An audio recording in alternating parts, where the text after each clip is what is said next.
and welcome to This is Private Practice. It's 4:30 p.m. on Tuesday, the 16th of October. Oh my gosh, what a busy day.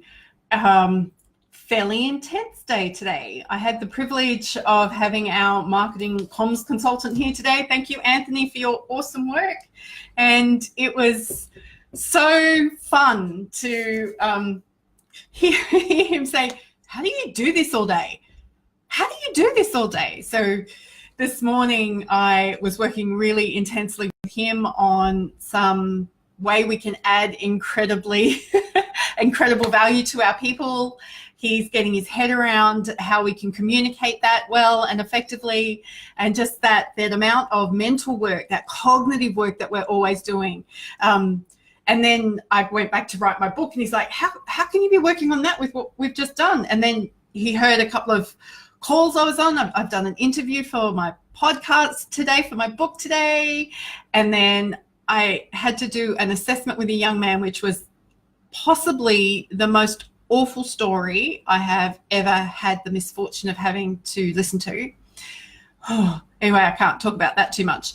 But then jumped on a coaching call, which was fantastic and amazing and life affirming. And I've just had a consult with a woman who's been following me for years and needed to express her appreciation, and is taking to market the most incredible tool to help people manage their pain.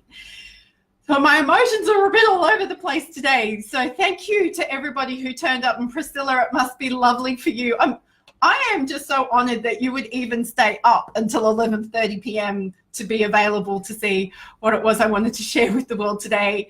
And Carol, I'm blessed that you're awake. I don't know if you're going to sleep after our session today. Kelsey, it's so lovely to talk to you. Thank you for waving at me. And it's lovely to see my beautiful sister on this call again today.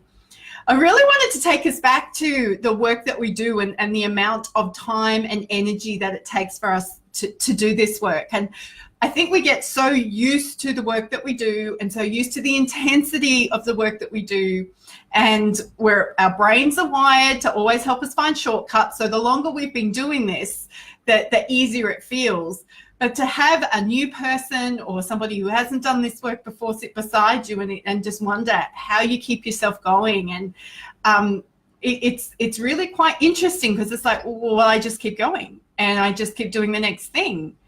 And I was on a call with my mentoring group yesterday, and our facilitator was like, I can't do delivery and marketing and management all on the same day. I need to compartmentalize. And I'm like, crikey, I'm swapping those hats out all the time. I haven't worked out how to do just this bit on this day and this bit on that day. I like a little bit of variety. Boredom is not a good thing for me. So at the end of the day, if we have done good work, we should be tired, being completely exhausted and falling asleep on the chair without looking after our nutrition is probably not smart.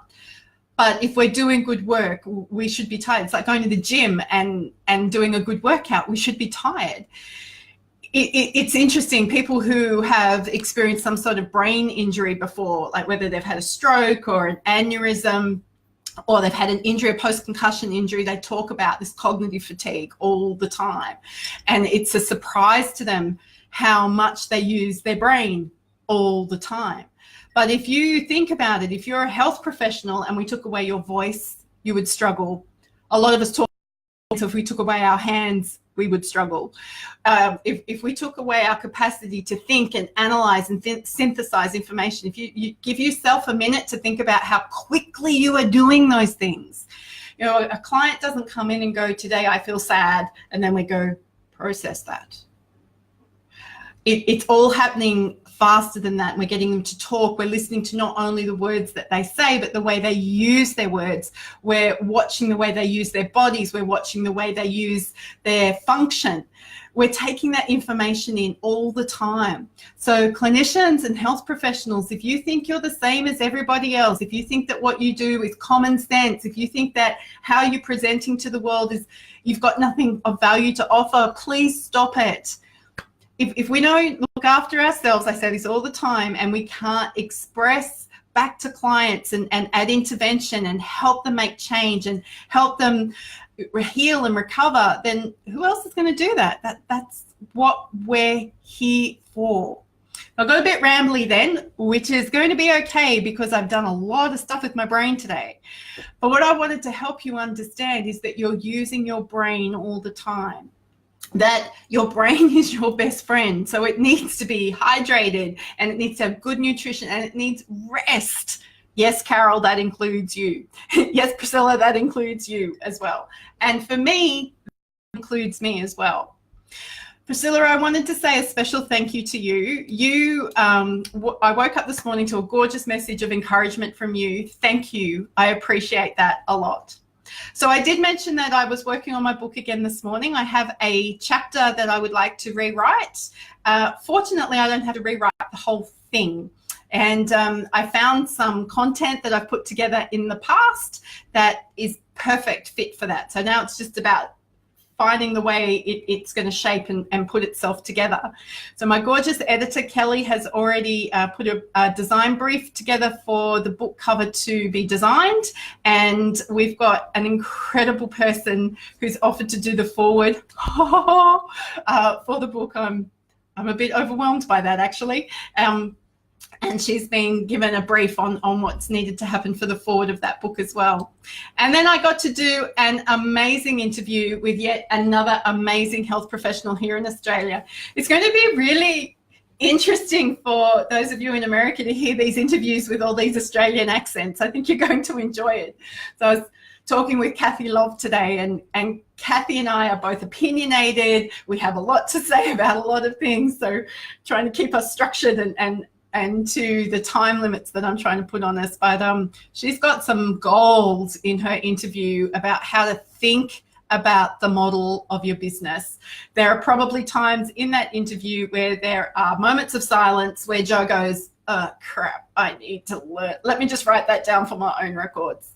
So these interviews are such an incredible value add to this book. One of the things she did leave me with today was, how can we wow our clients? Like, what are the value adds that help our clients understand how remarkable and special and unique they are? And that just really got me thinking how I can, what else we can do to be wowing our clients and our customers, and stop it all being a money metric. And I just loved that. For me, it was not that I want to ever treat my clients like a money metric, but it is really easy to get caught up in numbers and forget the person attached to what it, especially when you're running so much information through your business, and it's like, have we met that income goal, and have we met that revenue goal? It's like, have we met that service delivery goal? Have we wowed our people this month? So she's really got me thinking about how I can implement that in my business and the types of things I'd like to see happen, which of course means you need headspace, which means your brain is well rested. Oh, wow. I have Christy and Debbie on the call today, which is also really exciting. Debbie Eglin, thank you so much for the time and effort you have put into my business and the business of my clients this week. You are very much appreciated. So how are you going to look after your brain, excellent health professional? What is one thing that you can do, that you can implement? We don't need 30, we just need one thing that you know you need to do to look after your brain so that it can help you do the work that you do and maintain peak performance and be on top of your game. So for me, this week, I need to work on having breaks in between clients. So I have gone, because I've been away for 2 weeks, I've gone back to back to back to back, thinking that that's an efficient use of my time, which it is, but it's not an effective use of my brain. So I'm going to spend a little bit of time this afternoon looking at how I can put some margins in my days over the next couple of days so that I can keep this pace going, because I really like it.